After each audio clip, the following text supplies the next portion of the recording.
며칠 전 진천에서 폭우로 동반한 강력한 돌풍이 발생했습니다.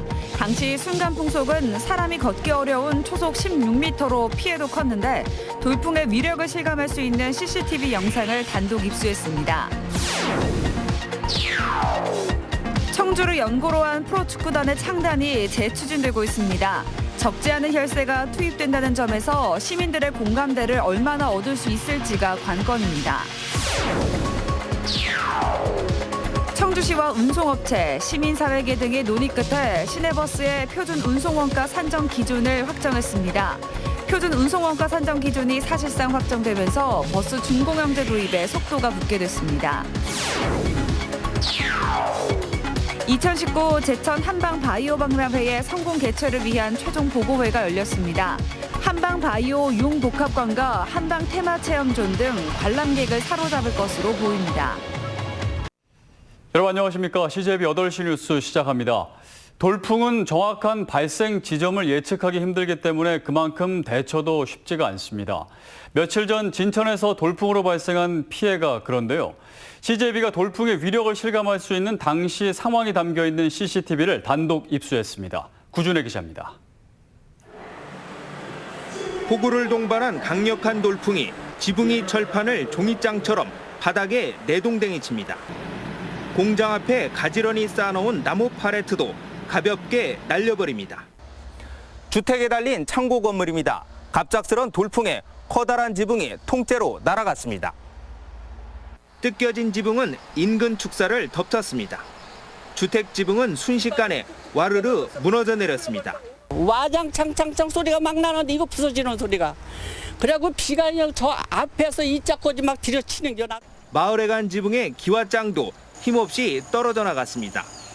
안으로 들이친 돌풍에 문짝이 떨어져 할머니가 중상을 입었습니다. 굵은 나무들은 속수무책으로 쓰러지고 부러졌습니다. 바람이 곳곳을 휘저으며 불과 수분 만에 마을을 쑥대밭으로 만들어버린 겁니다. 전봇대가 쓰러졌어요.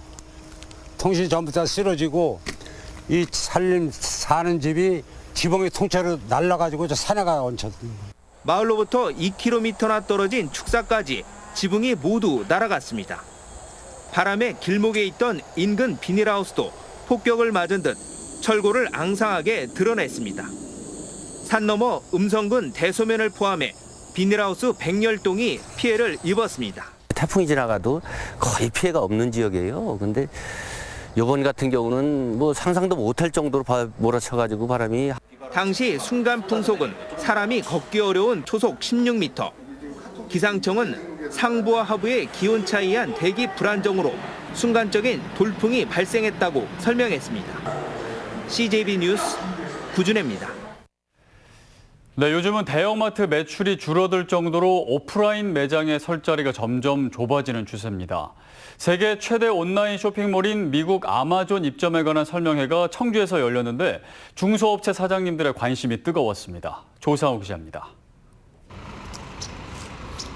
인터넷 서점으로 출발해 연매출 259조 원의 IT 공룡으로 성장한 아마존은 185개국에 3억 명이 넘는 고객을 확보하고 있습니다. 판매 제품의 절반 이상은 중소기업 제품으로 무려 2억 개가 넘습니다.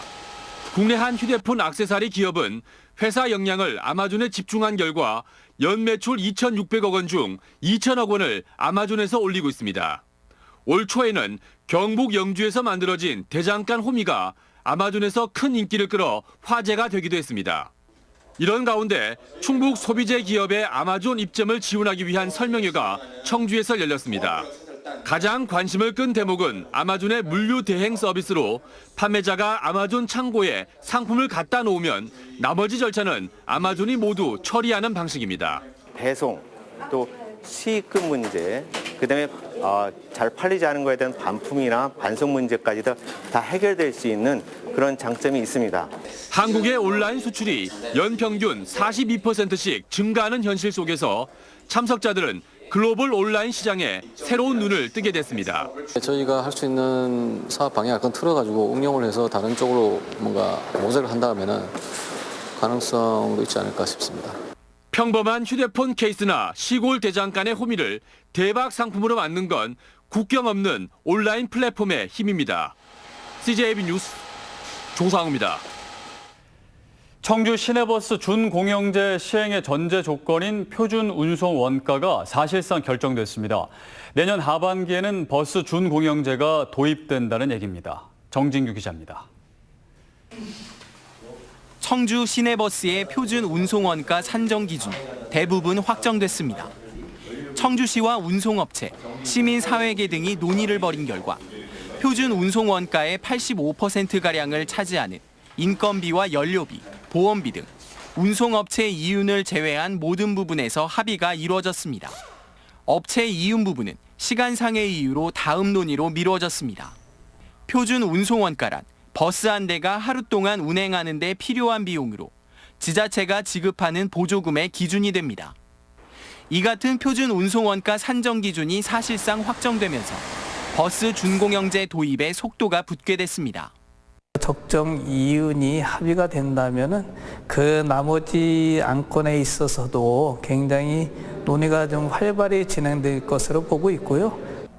버스 준공영제가 시행되면 수익 노선에만 몰리던 버스를 농촌 등 대중교통 사각 지역에 더 많이 배차할 수 있습니다. 청주시가 표준 운송 원가를 토대로 적자를 보전해주기 때문입니다.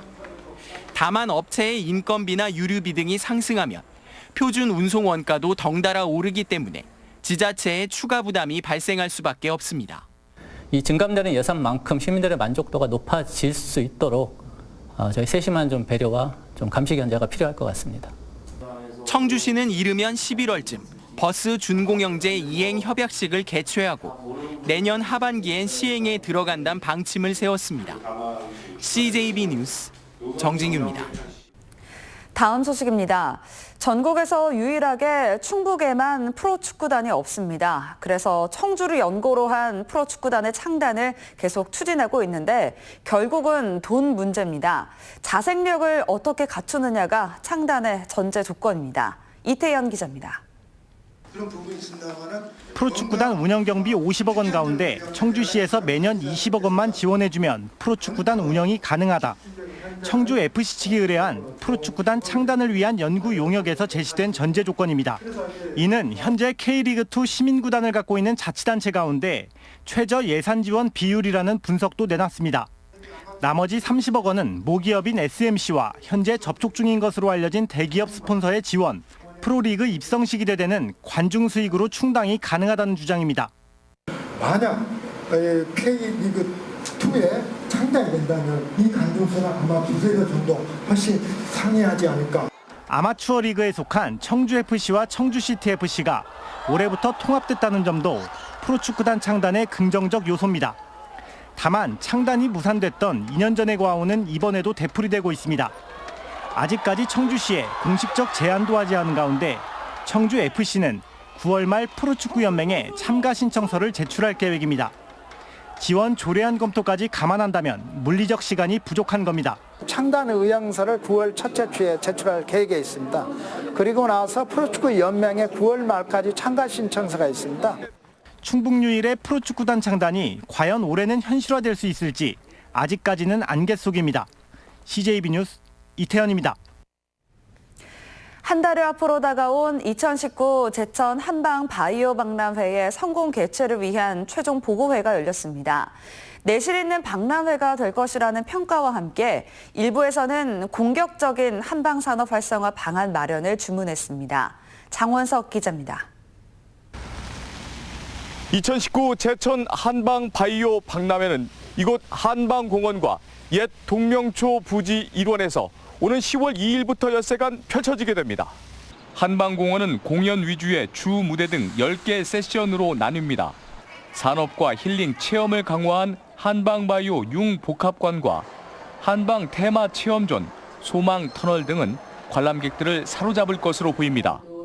맛도시 선포를 위해 준비한 한방 음식 약체락 홍보관에서는 특허를 받은 4대 양념과 3개 종류의 도시락이 선보입니다. 한방바이오 박람회는 좀 더 직객에 성공해야 된다는 데 빙점을 찍으면 축제의 기능도 무시할 수 없다. 하지만 일부에서는 축제가 아닌 박람회이니만큼 한방산업과 지역 경제 활성화를 위한 프로그램 보강을 주문했습니다. 아로니아 생산을 해서 뭐 갈아 엎는다든가 이러는데 제품을 갖고 나와서 백설기를 만든다든가. 또 한방을 주제로 하는 그런 내용들은 상당히 부족합니다. 한편 제천시는 옛 동명초 부지에서 첫 한평 정원 페스티벌을 열고 주민 참여와 관광객 유치의 시너지 효과를 기대하고 있습니다. CJB 뉴스 장원석입니다. 명퇴가 아닌 강퇴였다. KT에서 명예퇴직을 당한 노동자들이 지난해 12월부터 전국을 돌며 여론전을 벌여왔습니다. 회사의 철저한 계획하에 이루어진 부당해고라는 주장인데 충북에서 마지막 증언 대회가 열렸습니다. 진기훈 기자입니다. 지난 2014년 4월 KT는 전국 최대 규모의 구조조정을 단행했습니다. 창사 이후 처음으로 600억 원의 단기 순손실을 볼 정도로 경영난을 겪고 있다는 이유였습니다. 그런데 지난해 12월 이들 가운데 일부가 부당해고를 당했다는 소송을 냈고 전국을 돌며 피해를 호소하고 나섰습니다. 회사에 말하자면 입장에서 눈에 가시 좀 찍힌 사람들, 민주노조하거나 구조조정을 거부하거나 아니면 명예퇴직을 안 하거나 뭐 이런 사람들을 CP 대상자로 선정해서 이들은 당시 노조 대표 대리인이 조합원들과의 제대로 된 상의 없이 회사와 고용 안정을 악화시키는 합의서에 서명했다고 주장합니다. 이 때문에 회사에 눈밖에 난 직원이나 명퇴 대상자들에게 일을 주지 않거나 적응이 어려운 직무로 배치하면서 사실상 퇴직을 강요했다는 겁니다.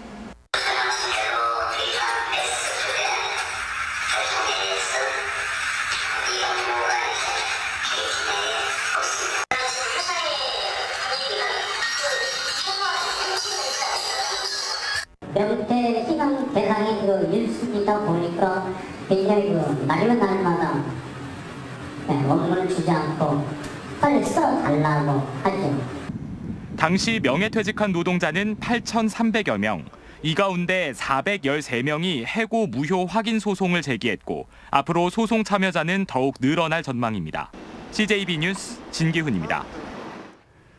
한국은행 충북본부와 충북지방중소기업청 등 도내 24개 기관단체는 충북도청에서 모교 경제회의를 열고 일본 수출 규제 조치로 인한 도내 기업의 피해 최소화를 위해 힘을 모으기로 했습니다. 참석자들은 각 기관과 단체가 보유한 자원을 활용해 피해 기업을 적극 돕고 차질 없이 대응책을 마련하자는 내용의 결의문을 채택했습니다. 한편 충청북도는 특별 경영 안정자금 150억 원을 지원할 예정입니다. 이시종 지사는 국회에서 열린 더불어민주당 전국 시도지사 간담회에 참석해 이해찬 대표에게 충북선 철도 고속화 사업을 전폭 지원해달라고 요청했습니다. 이 지사는 사업 규모가 축소되면 막대한 사업비를 투입하고도 고속화 효과가 없는 반쪽짜리가 될 수 있다며 기본 실시 설계를 하는 데 필요한 130억 원이 내년 정부 예산에 반영될 수 있도록 당 차원의 협조가 필요하다고 강조했습니다. 청주시가 LG화학, 한국에너지공단, 풀금 환경재단 등과 청주 희망그린 발전소 설치 운영을 위한 업무 협약을 체결했습니다. 오늘 협약으로 청주 북부권 환승센터에 설치될 예정인 400kW급 태양광 발전소 가동을 통해 얻어지는 연간 5천만 원의 발전 수익금은 저소득층 아동과 청소년들을 위해 쓰여지게 됩니다. 진천소방서와 농협진천군 지부가 안전하고 살기 좋은 희망농촌 만들기를 위한 업무 협약을 체결했습니다. 협약은 농업인 대상 응급처치 교육을 확대하고 자연재난 시 긴급 급수 지원과 화재 취약 농업인에 대한 지원 등 각종 생활 안전에 관한 내용을 담고 있습니다. 선거법 위반 혐의로 기소된 하유정 도의원이 항소심에서도 당선 무효형을 선고받았습니다. 대전고법 청주재판부 형사 1부는 하유정 도의원에게 원심과 같은 벌금 100만 원을 선고했습니다. 하 의원은 6.13 지방선거를 앞둔 지난해 3월 보은군 주민 40여 명으로 구성된 산악회 야유회에 참석해 지지를 호소한 혐의로 불구속 기소됐습니다. 한편 같은 혐의로 기소된 김상문 전 보은군수 후보도 1심과 같은 벌금 200만 원을 선고받았습니다. 전 충주시 의원이 자신의 농지에 다량의 건설 폐기물을 불법 매립한 사실이 주민신고로 적발됐습니다. 충주시는 건설 폐기물이 매립됐다는 신고에 따라 현장 조사를 벌여 50여 톤의 불법 매립을 확인했다고 밝혔습니다. 충주시는 해당 농지의 원상복구 명령과 함께 사법기관에 형사 고발할 방침입니다. 다음 달 1일자로 괴산의 한 초등학교 내부형 공모 교장으로 임용될 예정이던 현직 교사가 경찰의 음주운전 검문에 적발됐습니다. 해당 교사는 지난 14일 증평군의 한 도로에서 음주 차량으로 의심된다는 신고를 받고 출동한 경찰의 음주 측정 요구를 3차례 거부하다 도로교통법 위반 혐의로 불구속 입건됐습니다. 이상으로 CJB 8시 뉴스를 모두 마칩니다. 시청해주신 여러분 고맙습니다.